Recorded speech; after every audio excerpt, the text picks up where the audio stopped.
Welcome to Luca is a Billionaire, where the only thing I invest in is your answers. You begin by preparing the phone so Circle to Search works immediately. Unlock the Samsung A35 and open the image or app you want to inspect. Next, swipe down to access quick settings and confirm Google and Lens permissions are active because the feature needs those services. Then open Settings, go to Advanced Features, and enable Circle to Search.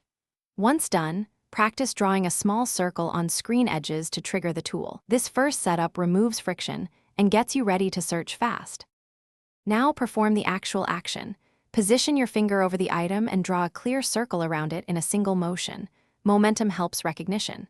After you release, hold for a brief moment so Google Lens can analyze pixels and text.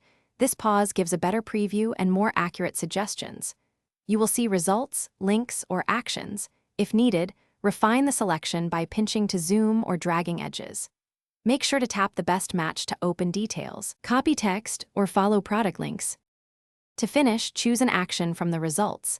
Copy text, open a web search, or translate. These are the practical outcomes you'll use.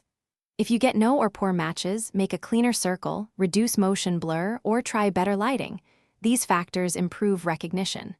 Should problems persist, verify Lens and Google app permissions, clear their cache, or restart the phone. One key troubleshooting tip: toggle Circle to Search off and on again in Advanced Features to reinitialize the gesture handler and resolve stubborn failures. Thanks for watching and please subscribe. It's the best investment you'll ever make.